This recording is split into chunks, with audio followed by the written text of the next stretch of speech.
শুভ সকাল। আজ 26শে অগ্রহায়ণ 1432, ইংরাজি 13ই ডিসেম্বর 2025।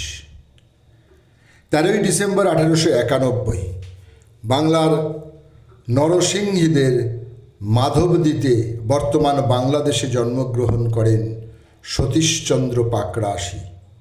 যখন তার 14 বছর বয়স তখন তিনি বিপ্লবী ত্রৈলোক্যনাথ চক্রবর্তীর সান্নিধ্যে আসেন এবং গুপ্ত বিপ্লবী দল অনুশীলন সমিতিতে যোগদান করেন। জেলে থাকাকালীন তিনি সমাজতন্ত্র ও সাম্যবাদ নিয়ে পড়াশোনা করেন এবং কারামুক্তির পর 1938 সালে সিপিএমে যোগদান করেন। 1964 সালে পার্টি ভাগ হলে তিনি সিপিআইএমে যোগদান করেন। তাঁর রচিত গ্রন্থ অগ্নিযুগের কথা। ভারতীয় বাঙালি রম্য লেখক শিবরাম চক্রবর্তীর আজ জন্মদিন। 13ই ডিসেম্বর 1903 মালদহের চাঁচলের দর্জিপাড়ায় তিনি জন্মগ্রহণ করেন।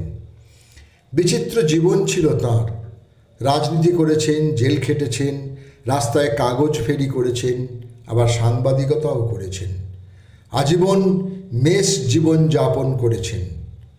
তাঁর অমর সৃষ্টি হর্ষবর্ধন গোবর্ধনের গল্প, যা আজও পাঠক মহলে সমানভাবে সমাদৃত। এ কোন সকাল, রাতের চেয়েও অন্ধকার, এ কি সূর্য নাকি স্বপনের চিতা, ও কি পাখির কুজন নাকি হাহাকার।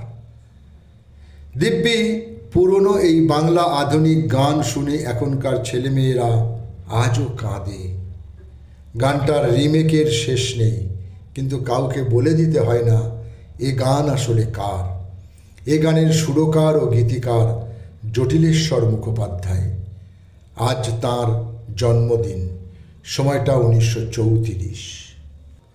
স্বাধীন দেশের স্বপ্ন বুকে নিয়ে দিন কয়েকের জমি মানুষে টানাটানির পর 13ই ডিসেম্বর 1930 বিনয়ের পুণ্য আত্মা পাড়ি দেয় অমৃত লোকে।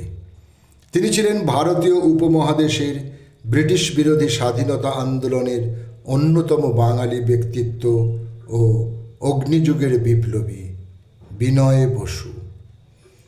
বিজ্ঞান গবেষক ও সাহিত্যিক গিরিজাপতি ভট্টাচার্য, খ্যাতনামা চিকিৎসক ও সাহিত্যিক পশুপতি ভট্টাচার্য ছিলেন তাঁর অগ্রজ।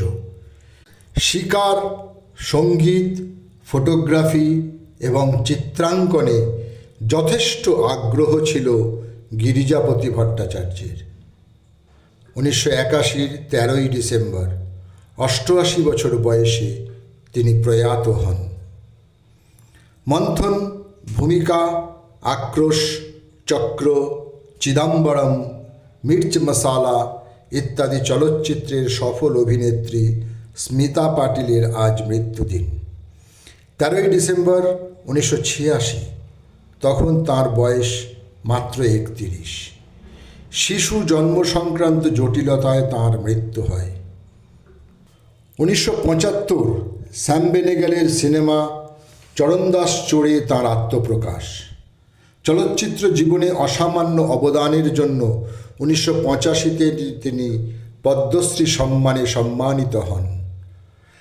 ভারতীয় চলচ্চিত্রের শতবার্ষিকীতে 3রা মে 2013 তাঁর মুখাবয়ব নিয়ে একটি ডাক টিকিট প্রকাশিত হয়। খ্যাতিমান বাঙালি কণ্ঠশিল্পী, গীতিকার ও সঙ্গীত পরিচালক ছিলেন সতীনাথ মুখোপাধ্যায়। আকাশ এত মেঘলা, যেও না তো একলা, জীবনে যদি দ্বীপ ও আকাশ প্রদীপ, তুমি সুন্দর তাই চেয়ে থাকি ইত্যাদি তাঁর জনপ্রিয় গান। 1992 সালের 13ই ডিসেম্বর কলকাতার SSKM হাসপাতালে তিনি শেষ নিঃশ্বাস ত্যাগ করেন। অশোকতরু বন্দ্যোপাধ্যায় ছিলেন ভারতীয় বাঙালি রবীন্দ্রসঙ্গীত শিল্পী। সঙ্গীত শিক্ষক হিসেবে তিনি বিখ্যাত ছিলেন। সঙ্গীত শিল্পী অর্ঘ্য সেন তাঁর প্রথম জীবনে কিছুদিন তাঁর কাছে তালিম নেন।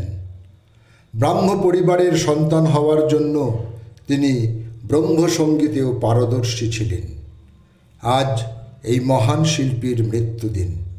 সময়টা 1993। কবির চৌধুরী ছিলেন বাংলাদেশের একজন প্রথিতযশা শিক্ষাবিদ, প্রাবন্ধিক ও অনুবাদক। বাংলাদেশ সরকার কর্তৃক তিনি দেশের জাতীয় অধ্যাপক নির্বাচিত হন। সময়টা 1998। 13ই ডিসেম্বর 2011 ঢাকার নয়াপল্টনে নিজ বাসভবনে 89 বছর বয়সে তিনি মৃত্যুবরণ করেন। সকলকেই আমার আনত প্রণাম।